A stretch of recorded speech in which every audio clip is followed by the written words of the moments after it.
is absolutely just beyond your wildest dreams to think that you could come here and race a motorcycle. The Isle of Man TT is like a religion. It's the oldest motorcycle race in the world. You can stand on the footpath and you could literally reach out and touch the riders going past at close to 200 miles an hour.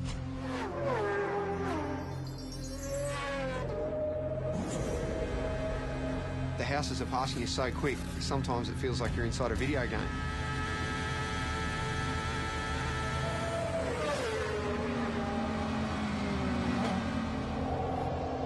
It's frightening. It's damn dangerous and it stresses me out.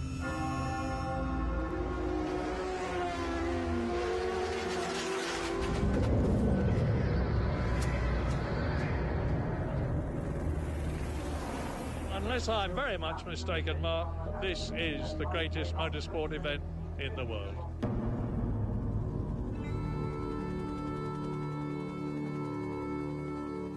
Between Ireland and Britain in the Irish Sea sits the Isle of Man. A sleepy tax haven for most of the year.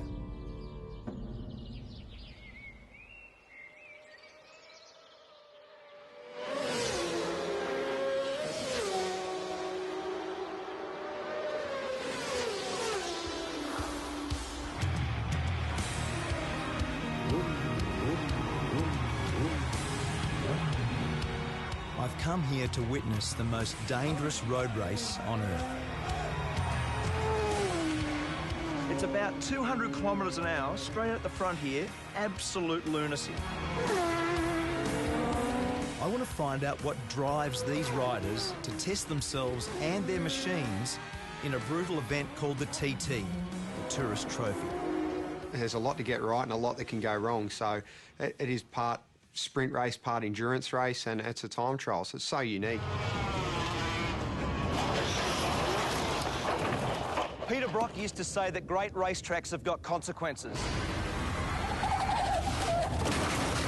The Isle of Man TT is the ultimate road course. It's the fastest, wildest and most dangerous racetrack I've ever seen. And for the riders that compete here, there is absolutely no room for error.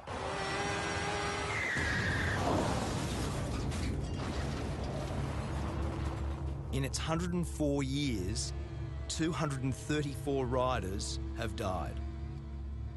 It says on the back of your pass that motor racing is dangerous. This is dead set dangerous, isn't it? It is. It really is. It's frightening. Aussie rider Cameron Donald is one of over 200 starters this year. And when you add the fans, it's like an invasion. With Cameron is his girlfriend Karen, herself a keen motorcyclist. They've been planning for the race all year. So is this normal nervous start tension? Kind of is. Normally this is done the night before. Is it? Or late night last night, obviously? Usually we like to have this done the night before, everything, but by the time we finish, like 11 o'clock, it's just like, let's get out of here and worry about it tomorrow. So what's Karen's job in this world? Keep me calm. We were born without time, nameless in the young. Cameron grew up in Warrandyte in Victoria. It was his dad, Ken, who introduced him to the thrill of the two-wheeler. Lots of bike photos, not many other ones. No, we had consumed a fair bit of time, didn't it? It did. It took up a lot of time. From a young age, Cameron began winning and winning. I remember Mum actually saying to me, you know, you can't, when you're going to buy or build a house, you can't live in a motorbike. I remember saying to her, yeah, Mum, you can't race a house. So I think then she just pretty much gave up. The TT is held over a fortnight. 1 week for practice, 1 week for racing, 7 races in all. And in between, the public can go flat out, no speed limit on the Island Road course. Everyone that races here knows the dangers and they accept them and they do their best to ride accordingly. But I think it's sad in this world that we're all so wrapped in cotton wool these days, and there's so few opportunities to do anything dangerous. For Cameron, a plumber when he's not racing, there's no event bigger than this. Riders set off at 10-second intervals. It's all about the fastest lap of the island, and that's what makes it so pure and so dangerous. You sit on the start line, you're looking down that first hill, and because it's not a mass start, you're sitting there getting waved off one at a time. The pressure on you, everyone's looking at you, and it's a rush I've never had out of any other race.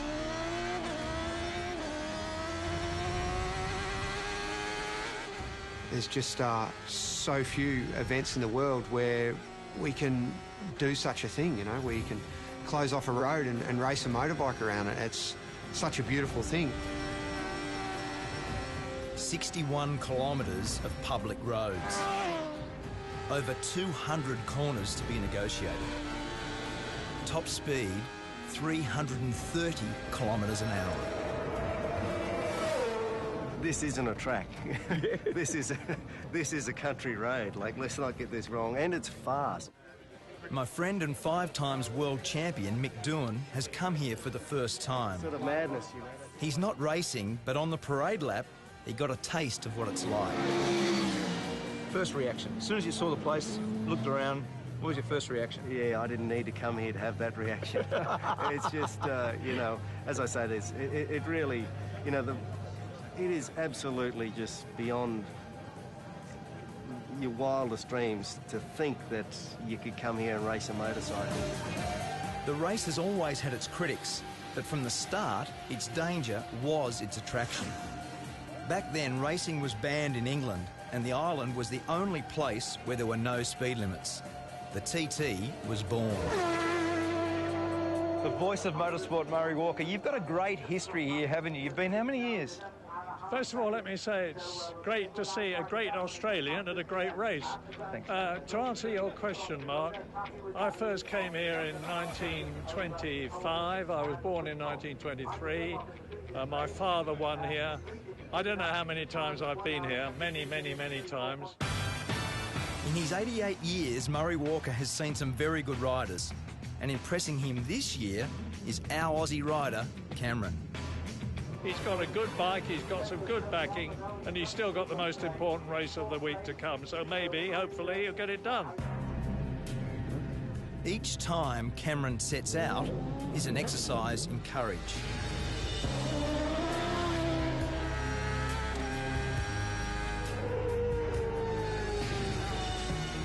Each lap is an anxious one for Karen, who gets radio updates on his progress. I see the worry in her face before I head out for a race, and sometimes I feel a little bit guilty for putting people close to me through that stress. In the week I was there, 7 people lost their lives. 3 riders and 4 members of the public. ACU Events Limited regret to announce the death of Derek Bryan.